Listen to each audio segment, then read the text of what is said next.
ওই যে বললেন লা ইকরাহা ফিদ্দীন, মহান আল্লাহ বললেন ধর্মের ব্যাপারে তোমাদের প্রতি কোনো জবরদস্তি নেই, তোমাদের উপরে কোনো বল প্রয়োগ নেই। না না না না না, জোর করে কাউকে ইসলামের ভিতরে আনায়ন করা হবে না, কাউকে ইসলামের ভিতরে দুখুল করানো হবে না, কাউকে জোর করে ইসলামের ভিতরে প্রবেশ করানো হবে না। যার মন চাইবে সে ইসলামী বিধিবিধান মেনে চলবে, যার মন না চাইবে সে ইসলামী বিধিবিধান মেনে চলবে না। যার মন চাইবে সে কোরআন মেনে চলবে, যার মন না চাইবে সে কোরআনকে মান্যতা দিবে না। মহান আল্লাহ পাক রব্বুল আলামিন ধর্মের ব্যাপারে একদিকে যখন মানুষকে স্বাধীনতাই দিয়েছেন, তাহলে অন্য আয়াতে যে আল্লাহ কেন জানিয়েছেন ফালাই ইউকবালা মিনহু, শোনো বান্দা, শোনো পৃথিবীর মানব মণ্ডলী, ইসলাম ভিন্ন অন্য কোন ধর্মের অনুসারী হলে আমি আল্লাহ তা কবুল করব না। যারাই তিন খোদায় বিশ্বাসী তাদের জায়গা সব কোথায়? তো ওইটাই তো আল্লাহ সূরা আনামের সূরা আরাফের 179 নম্বর আয়াতে আল্লাহ বলেন ওয়ালাকাদ যারানা লি জাহান্নামা কাসীরাম মিনাল জিন্নি ওয়াল ইনসি। মহান আল্লাহ জানিয়েছেন অধিকাংশ মানব আর অধিকাংশ জিনকে আমি সৃষ্টি করেছি জাহান্নামের জন্য। বলুন নাউজুবিল্লাহ, আরো আওয়াজ দিয়ে বলেন।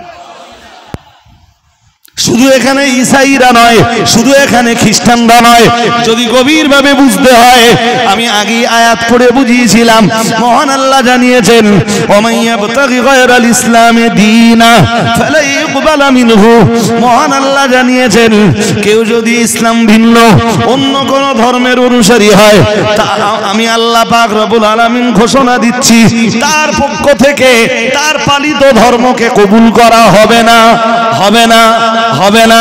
তাহলে এখানেও আপনাকে বুঝতে হবে तमाम পৃথিবীতে ইসলাম ভিন্ন যত ধর্ম রয়েছে কোন ধর্মের অনুসারীদের আল্লাহ অ্যাকসেপ্ট করবেন না, এদের সকলের জায়গা। আল্লাহ ওটাই বললেন ওহুয়া ফিল আখিরাতি মিনাল খাসিরিন।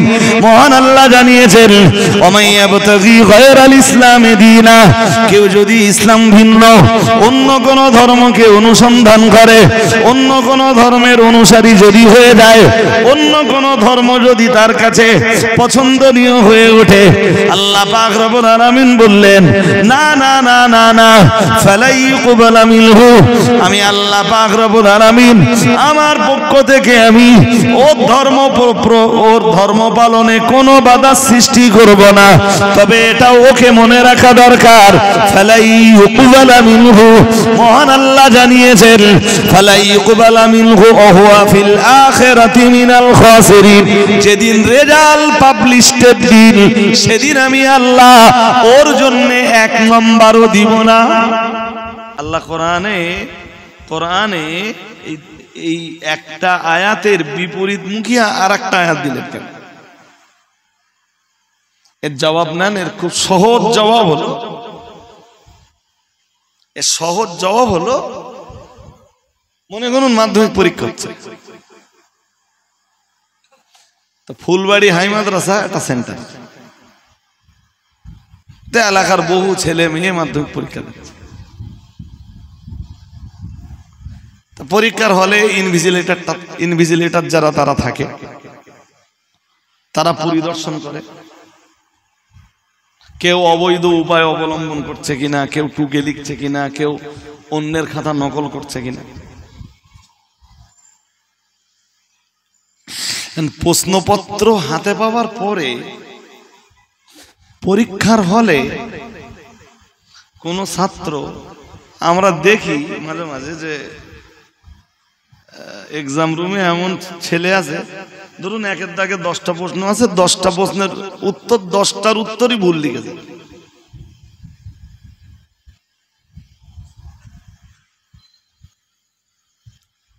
বাট এক্সাম রুমে ওর বকাঝকার কোনো অধিকার ইনভিজিলেটর দেন নেই। ও 10টা প্রশ্ন কেন, ও 90 এর ভিতরে 90 মার্কসের অ্যান্সার, রং অ্যান্সার লিখতে।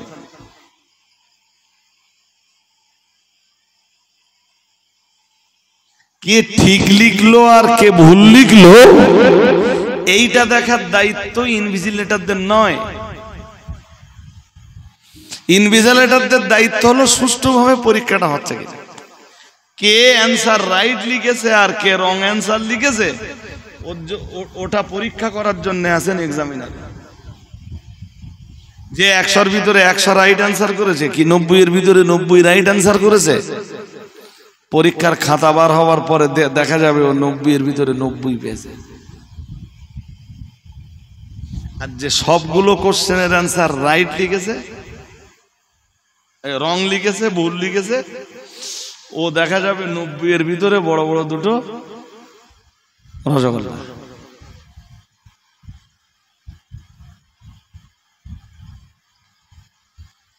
কিন্তু পরীক্ষার হলে বাধা দেওয়ার অধিকার ওর বলেন না, কোনো মাস্টারের নেই। ও ভুল উত্তর লিখতেই পারে। ঠিক পৃথিবীতে আল্লাহ আমাদের ছেড়ে দিয়েছেন, এইটা হলো দারুল ইমতিহান, মিন্স এইটা পরীক্ষা কেন্দ্র। তুমি অ্যান্সার প্রশ্নপত্র দেখে রাইট লিখতেও পারো, রং অ্যান্সার কথা বলে না।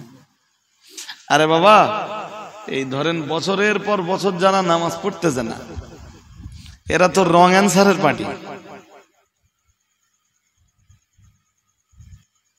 হ্যাঁ না কিছু বলতেছেন এখানে, বলবেন তো এরা কি না রাইট অ্যান্সারের পার্টি? রং অ্যান্সার তো। আচ্ছা এইটা ছাড়েন, আগে ওইটা আমরা বুঝে আসি। আমরা মুসলিম, আমাদের পাশে ভিন্ন ধর্ম অবলম্বীরা বসবাস করে। এখন মুসলিম হিসাবে যদি আমরা রাইট অ্যান্সার দাতা হই, তাহলে ওরা রং অ্যান্সার দাতা। ওদের ধর্মে আমাদের বাধা দেওয়ার কোনো অধিকার? ওরা পাস করেছে না ফেল করেছে ওটা তো প্রকাশ হবে রেজাল্টের দিন। রেজাল্টের দিন তো আজকে না। আল্লাহ ওটাই বললেন, ওয়া ফিল আখিরাতি মিনাল খাসিরিন।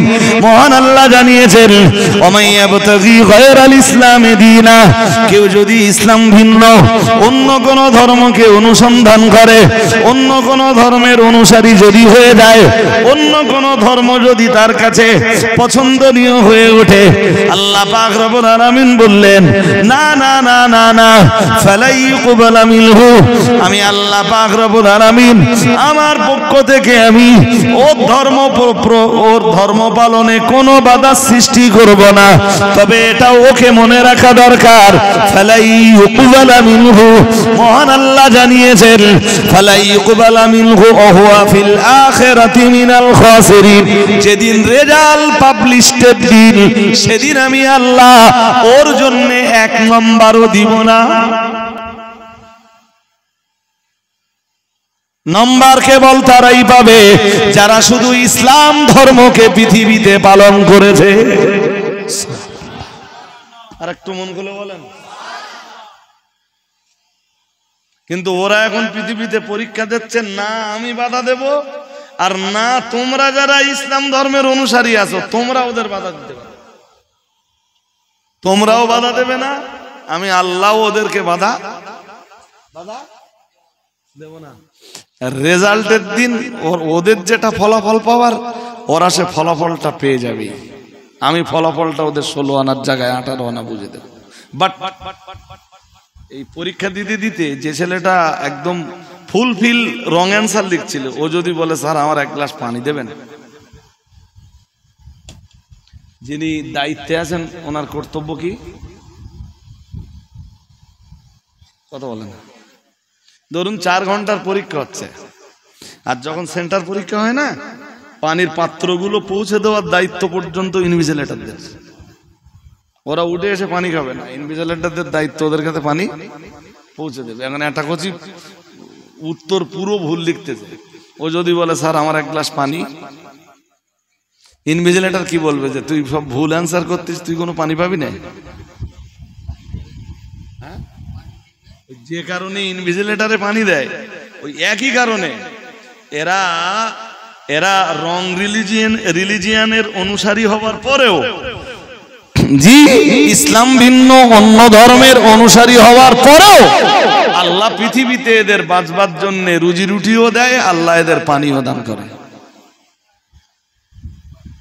আর একটু মন খুলে বলেন, কথা কি বুঝতে অসুবিধা হচ্ছে? আরে বাবা, যারা আল্লাহর জন্য সাজদা না দেয়, আল্লাহ তো এদের শেষ করে দিতে পারে না, এরপরও বাঁচিয়ে রেখেছে কেন?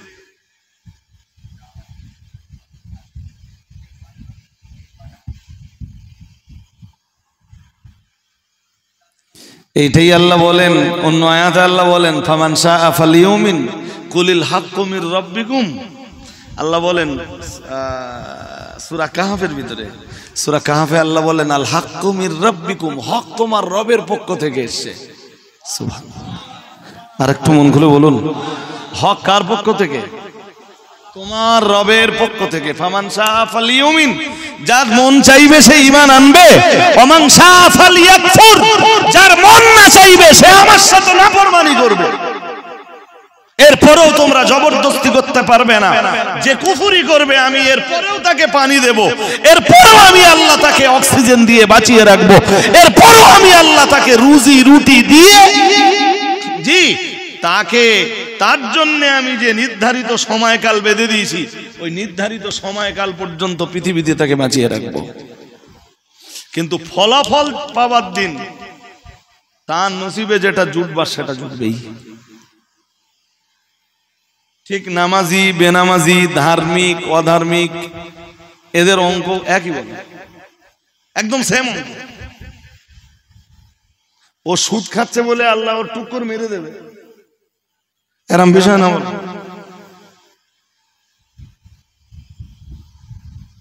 এমন মুসল্লি তো আপনাদের এখানেও পাওয়া যাবে, আমার গ্রামেও পাওয়া যাবে, সারা বছর কোনো নামাজ পড়ে না, জুমা নামাজও যায় না, শুধু ঈদের নামাজ দুটো না গেলি বড্ড খারাপ দেখায়। সত্যি সত্যি ওরা কি আল্লাহকে সাজদা দেওয়ার উদ্দেশ্যে আছে? আমার কথার উত্তর দেয় না। আরে বাবা, যে মানুষগুলো সারা বছর কোনো নামাজ পড়ে না, এরা কি ঈদের দিন আল্লাহকে সাজদা দেওয়ার জন্য আসে? আসে না। এদের উদ্দেশ্য কি? না গেলে লোকে খারাপ বলবে, এই জন্য ওরা তো আসে ঈদের দিন। আপনি বলুন, রুজি রুটি দিয়ে আল্লাহ নামাজিকেও বাঁচিয়ে রেখেছেন, বেনামাজিকেও বাঁচিয়ে রেখেছেন, কেন?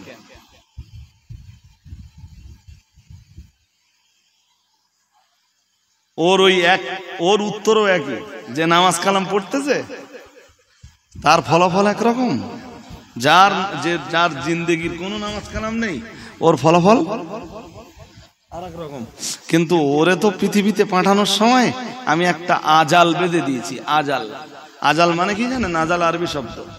আজাল মানে হলো জিন্দেগির সময়কাল। আজাল মানে জিন্দেগির, এই পৃথিবীতে থাকবার সময়কাল। আল্লাহ তো একটা বিধি দিয়েছেন, যে কদিন বেঁধে দিয়েছেন ও নামাজ না পড়লেও ওই কদিন বাঁচবে, নামাজ না পড়লেও। কেউ যেন এইটা কোনোদিন মনে না করে যে অমুক নামাজ পড়তেছে ওর হায়াত অনেক লম্বা হবে নি, আর অমুক নামাজ পড়ে না ওর হায়াত কমে যাবে নি, এরকম কল্পনা বলে। যেদিন যে কদিন সময়কাল আল্লাহর কাছ থেকে নিয়ে এসছে ওই কদিন পৃথিবীতে থাকবে। এবার নামাজ পড়লে তুমি একরকম ফলাফল পাবে, নামাজ না পড়লে তুমি ফলাফলের জায়গা একদম চূড়ান্ত।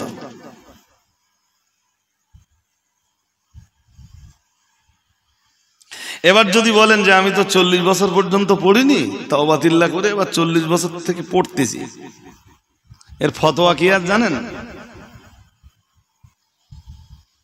40 বছর থেকে যখন নামাজ পড়া ধরবে না, ধরুন 15 বছরে বালেগ হয়েছে, 15 থেকে 40 পর্যন্ত গেলে আপনার মাঝখানে নামাজ পড়িনি 25 বছর। কত বছর? ওর এই 25 বছরের পিছনের নামাজ সব আদায় করে আসা লাগবে। এইটাই হলো তওবা।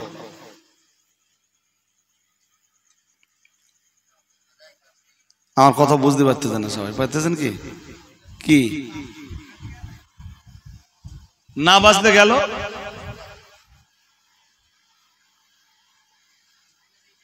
কিন্তু ওইটাই ওর তওবা। ওর কাজা নামাজ, পিছনের কাজা নামাজ সব পড়ে আসা লাগবে, ওইটাও তওবা। আমাদের দেশের হুজুর হজরতরা তওবা যত সহজ করতেছে, অ্যাকচুয়াল তওবা এতটা সহজ। কথা বলতেছেন না কেন? হ্যাঁ, আমার শক্তি আছে। আপনার রাস্তার ধারে 10 কাঠা জমি ছিল, সেই জমি জবরদখল করে নে আমি সেখানে বিল্ডিং নির্মাণ করেছি, কি আমি বিক্রি করে দিয়েছি। আপনার ক্ষমতা নেই আমার বিরুদ্ধে লড়ার। আদালতে যাবেন, আদালতের রায় হতে হতে আপনি কবরে যাবেন, আপনার ছেলে কবরে যাবে, আপনার নাতিও, আপনার নাতিপোতাও কবরে যাওয়ার মতো হবে। যান আপনি দেখে আসুন, জমি জায়গা নিয়ে যারা মামলা লড়তেছে ওদের কন্ডিশন জিজ্ঞেস করে আসুন।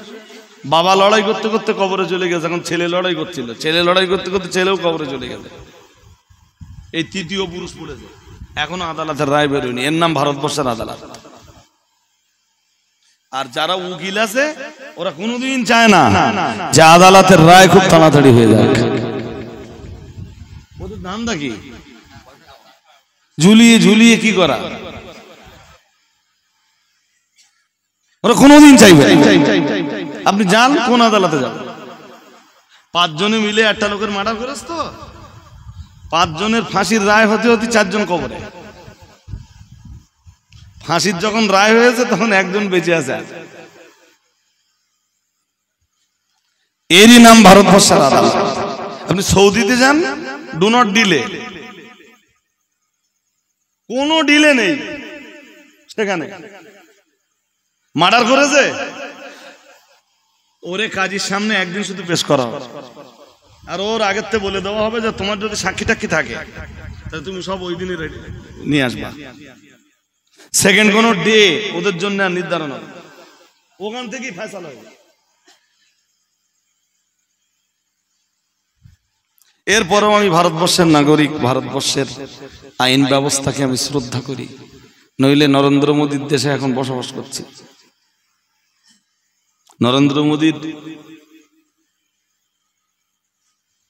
নরেন্দ্র মোদীর মতো একজন স্বৈরাচারী শাসক যখন তখন যাত্রার এগেনস্ট যাতা করে দিতে পারে। আমরা হয়তো চেষ্টা করছি যে ও যাতে ক্ষমতায় না আসে, বাট ঘুরিয়ে ফিরে দেখবেন আবার ক্ষমতা, আবার ক্ষমতা।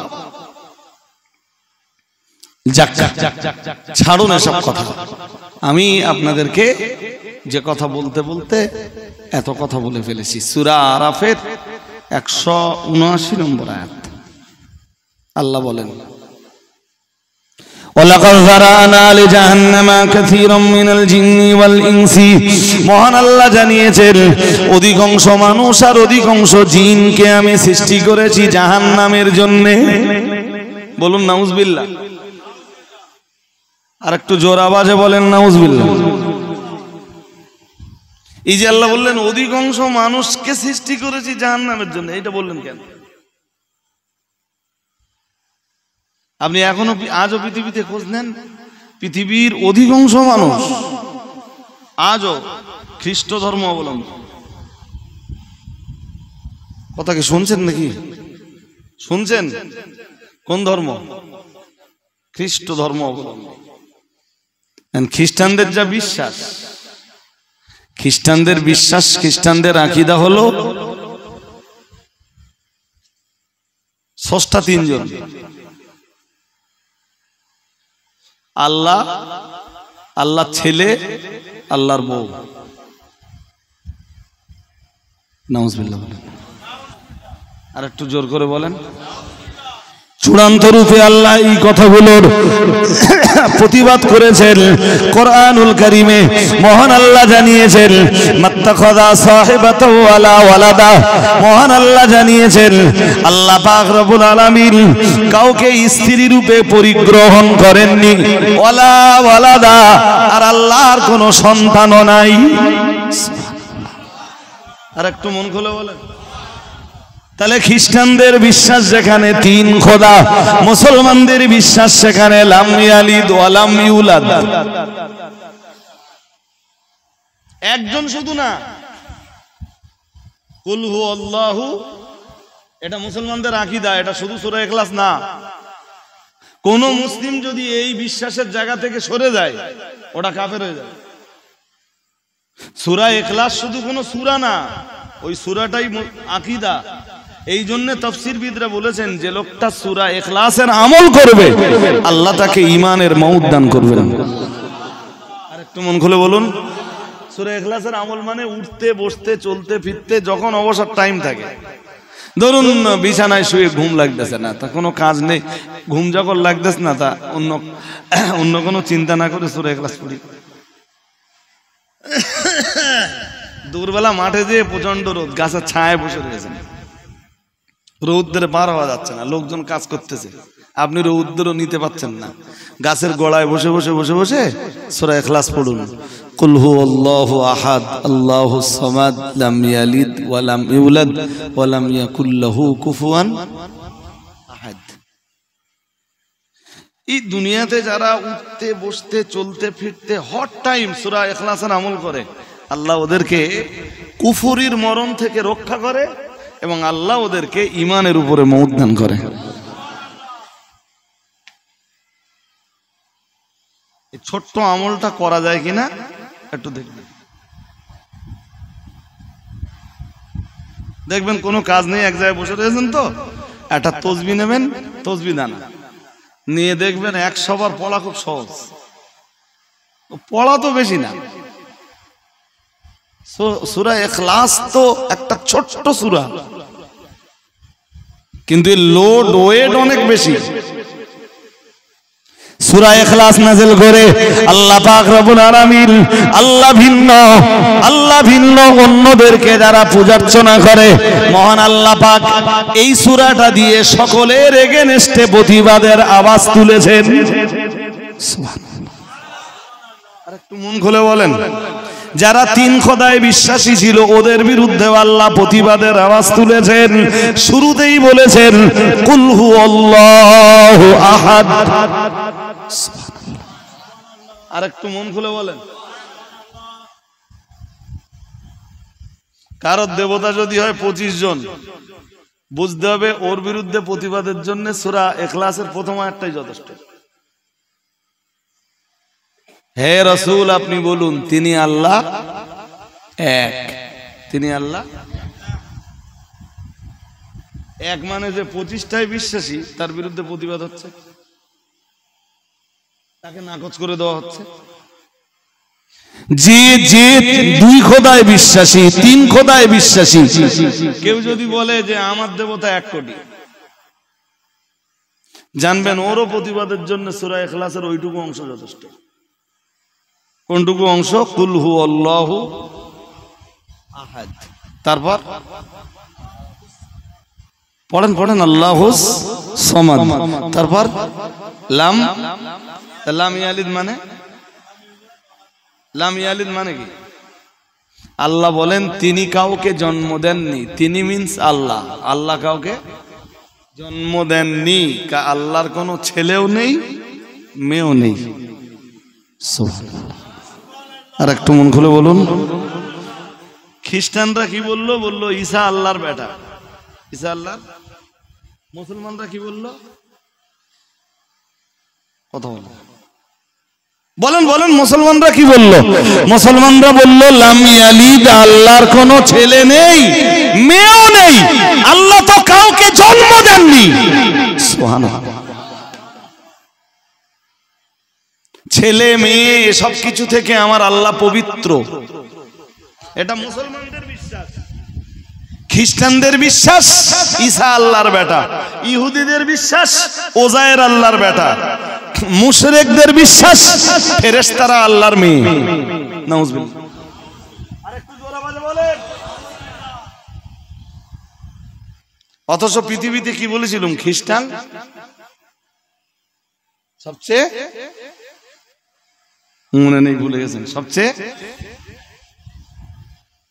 উবায়। যারাই 3 খোদায় বিশ্বাসী তাদের জায়গা সব কোথায়? তো ওইটাই তো আল্লাহ সূরা আনামের সূরা আরাফের 179 নম্বর আয়াতে আল্লাহ বলেন ওয়ালাকাদ যারানা লি জাহান্নামা কাসীরাম মিনাল জিন্নি ওয়াল ইনসি। মহান আল্লাহ জানিয়েছেন অধিকাংশ মানব আর অধিকাংশ জিনকে আমি সৃষ্টি করেছি জাহান্নামের জন্য। বলুন নাউজুবিল্লাহ, আরো আওয়াজ দিয়ে বলেন। শুধু এখানে ঈসাইরা নয়, শুধু এখানে খ্রিস্টানরা নয়, যদি গভীরভাবে বুঝতে হয় আমি আগে আয়াত পড়ে বুঝিয়েছিলাম। মহান আল্লাহ জানিয়েছেন ওমাইয়াবতাগি গায়রাল ইসলামে দীনা ফালা ইকবালা মিনহু। মহান আল্লাহ জানিয়েছেন কেউ যদি ইসলাম ভিন্ন অন্য কোন ধর্মের অনুসারী হয় তা আমি আল্লাহ পাক রব্বুল আলামিন ঘোষণা দিচ্ছি তার পক্ষ থেকে তার পালিত ধর্মকে কবুল করা হবে না, হবে না, হবে না। তাহলে এখানেও আপনাকে বুঝতে হবে तमाम পৃথিবীতে ইসলাম ভিন্ন যত ধর্ম রয়েছে কোন ধর্মের অনুসারীদের আল্লাহ অ্যাকসেপ্ট করবেন না, এদের সকলের জায়গা। এবার বলুন বেশি অংশ মানুষ জাহান্নামী হলো না জান্নাতি হলো? হ্যাঁ, আল্লাহ এই আয়াতে ওইটাই বলতেছেন। সূরা আরাফের 9 পারা, সূরা আরাফ খুলে দেখবেন, সূরা আরাফের 179 নম্বর আয়াতে শুরুতেই বলতেছেন ওয়ালাকাদ যারানা লি জাহান্নামা কাসীরাম মিনাল জিন্নি ওয়াল ইনসি। আমাদের চেয়ে জিনেরা আরো বেশি বদমাইশ। মানুষ যত দুষ্টু এর চাইতে জিনেদের দুষ্টুমি আরো অনেক।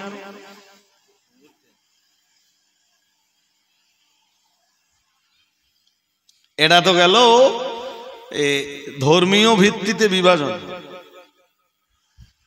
এবার চলুন ইসলাম ধর্ম অবলম্বী যারা পৃথিবীতে, যারা নিজেদেরকে মুসলিম বলে পরিচয় দেয়, সবসময় মনে রাখবেন ইসলাম শব্দ থেকে মুসলিম শব্দের উৎপত্তি।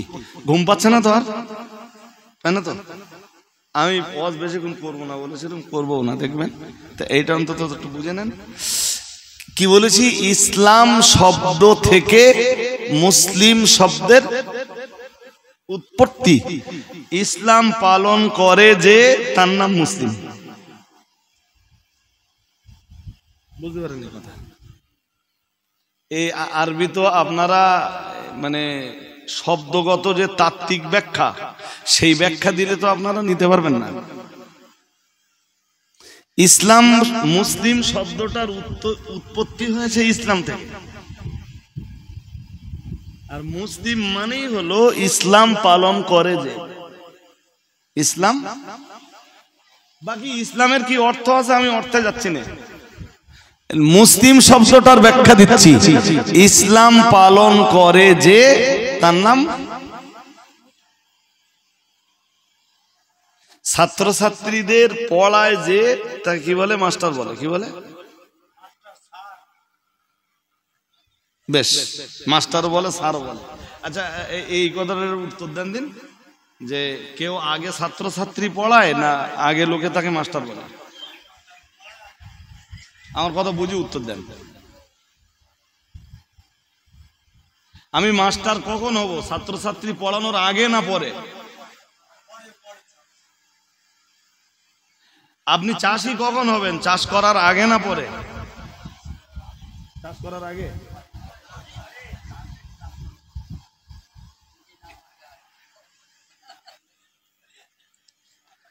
আপনি চাষ করবেন তারপর তো চাষি। হ্যাঁ না বলে না? চাষি তো। আমি ছাত্রছাত্রী পড়াবো তারপর আমি মাস্টার। অজের স্টেজে উঠে বক্তব্য দেব তারপরে আমি একজন ইসলামিক লেকচারার। ইসলামিক না, আমি কোনোদিন বক্তব্য দেইনি, লোকে আমার লেকচারার বলবে? বলবে? বলবে না। এবার বলেন ইসলাম পালন আগে না মুসলিম আগে?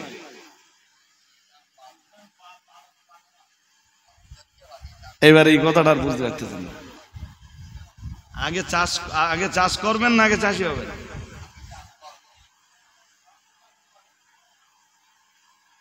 সব যদি আগে হয় তাহলে আগে ইসলাম পালন করবেন তারপর আপনার নাম। আগে চাষ করবেন, তারপর আপনি চাষি। আগে আমি ছাত্রছাত্রীদের পড়াবো, তারপরে আমি মাস্টার। আগে আমি বক্তব্য রাখবো, তারপর আমি বক্তা, তাই তো? তাহলে আপনি আগে ইসলাম পালন করবেন, তারপর আপনি জোর করে বলেন মুসলিম। খুব কঠিন হয়ে যাচ্ছে, বলেন কি মনে হচ্ছে? বড্ড কঠিন। হ্যাঁ, এই কথাগুলো মাথায় রাখলে এবার চলুন আমি ইসলাম কাকে বলে এইটা বলে দেই। ইসলাম কাকে বলে এইটা বুঝে ফেললে মুসলিম কাকে বলে এটা বোঝা সহজ হয়ে যাবে।